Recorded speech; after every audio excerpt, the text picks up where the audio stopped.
What is up, everybody? Back with another video. Today we're talking about crypto nation. Stand up. Hey, it's been an exciting, I don't even know how many days have passed, but it's been an exciting time. If you guys are following me,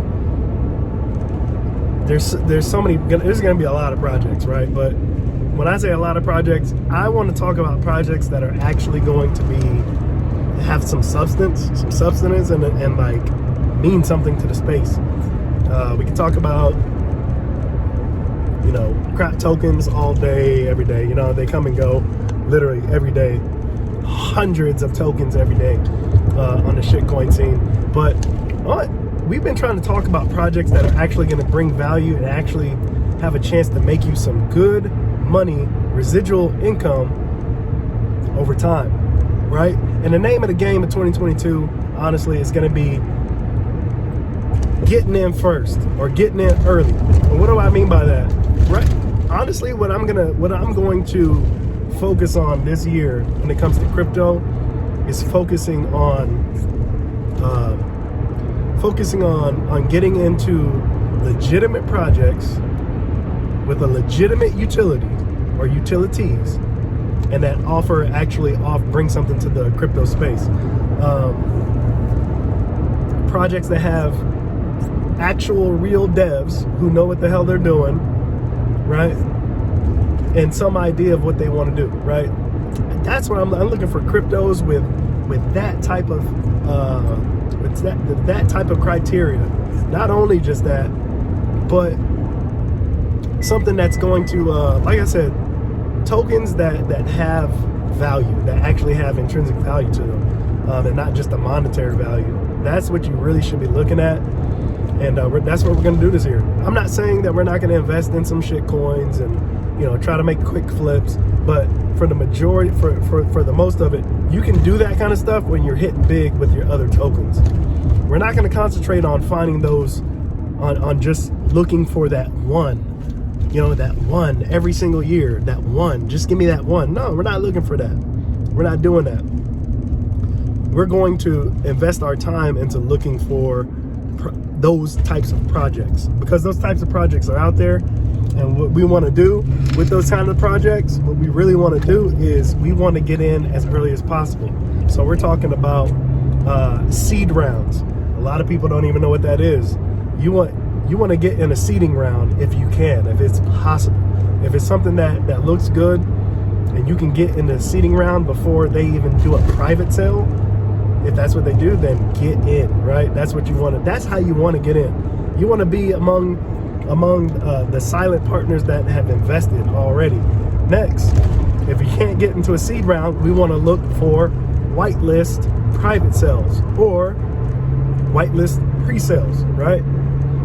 You will see some tokens that offer both, right? So for example,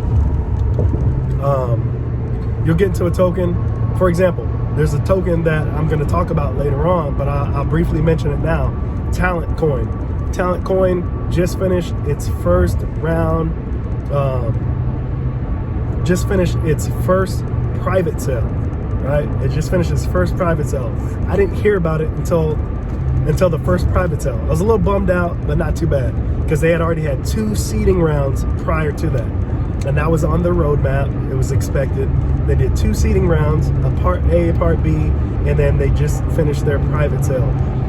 They're going to be doing their whitelist pre-sale starting January 18th. And so that's what I'm talking about. I'm talking about finding projects that have real value and then trying to get in early. Because now, if you can get in, for example, for the private sale, I put in a couple BNB, right? I put in a couple BNB. I'm going to try to get on this next pre-sale as well with the same amount. And the reason why I want to do that is because I want to have my tokens allocated prior to anybody else jumping in and then messing up the numbers. When you get in on the seed rounds and sometimes the private sale rounds, and you get in and they say basically like, oh, you can put in minimum of this and maximum of this, but they don't give you a token count, that's simply because you made it so early that they don't even have the numbers to try to come up with starting market cap, all that stuff yet. They don't have that yet because they're still raising money. And that's like, that's the best. That's what you want, right? That's to me, that's what you want. Excuse me. So yeah, if you can get in early like that, your chances of making it big or getting a good return, a decent return, if the token does what it's supposed to do, if the team does what it's supposed to do in carrying the project and making it successful, you win. And you would win with as little effort as possible because you were already in there. You don't have to. Look, gone are the days, well, I say gone are the days, but there are going to be days where you're sitting at the damn computer and you're just waiting. You're waiting for them to tell you in the Telegram. You're waiting for them to tell you in the Discord. Press the buy button. Press the buy button, right? And you have to deal with liquidity issues. You have to deal with tax issues. You have to deal with PancakeSwap being too slow. You got to deal with PooCoin. You have to adjust the, you gotta adjust the slippage and do all this. That wastes so much time, right? It wastes so much time that by the time that you do get coins allocated, you just keep seeing the chart shooting higher and higher and higher. And you don't know where your buy price is actually gonna be because you're sitting there waiting for this shit to load, giving your tokens. This happened to me with Antis, people.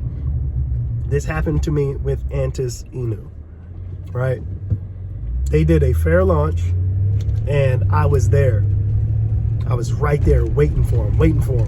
And as soon as the dev in the AMA told us, don't buy until I say buy, because they were very, very smart, right? They're very, very smart in what they did with the sales tax, so people couldn't resell the LP tokens or the tokens that they gave all the SHIB owners, because they tried to, and they raised the sell price to like 100%, so nobody can actually sell until they were ready to actually launch, so they wouldn't screw up the chart. But yeah, that happened, man. And I was getting a little nervous because I had my money ready. I literally was pressing the buy button and it gave me errors. It let my first BNB go through and then it gave me errors like 3 times. And I was just getting so pissed because I'm looking at the chart and the green is just going up, up, up. I'm like, oh my God, give me my goddamn tokens. And got my tokens, man, and I just chilled out and I just been watching the charts ever since, man. Been watching the charts ever since. Guys, I've 8x'd my money on Antis thus far. 8x'd thus far. And they just dropped on the 28th. Crazy. Shiba Inu killer, crazy. So I said all that to say this. Look, we got things that we're gonna be doing, hopefully big things this year, Lord willing. You know, Lord willing, and when we do win, even when we do lose, we always give things some reverence. At least I always do. The Wada Yahweh, Bashima Mashiach Yahweh Shai. All praises to the Most High Yahweh. I'll catch you guys in the next video. Make sure you watch, you follow. I'm gonna be doing more desktop videos simply because I'm spending more time at home doing my business and all that good stuff. So yeah, make sure you subscribe. I know I'm very bad at, I do go through spells of not posting, not uploading. I do that. I'm going to try to be very, very better this year with not ghosting everybody. And just because I ghost doesn't mean that I'm not doing things. When I ghost you, I'm still doing crypto. I just don't like to talk about it any much. I don't like to talk about it so much, as much anymore, as far as like details and all this stuff. I don't know. When I feel like doing it, I do it. When I don't, I don't. But I'm telling you guys, it's going to be big things. I honestly feel this year I'm going to be a crypto millionaire. Let's put it out that way. Anyways, catch you guys in the next one. Peace.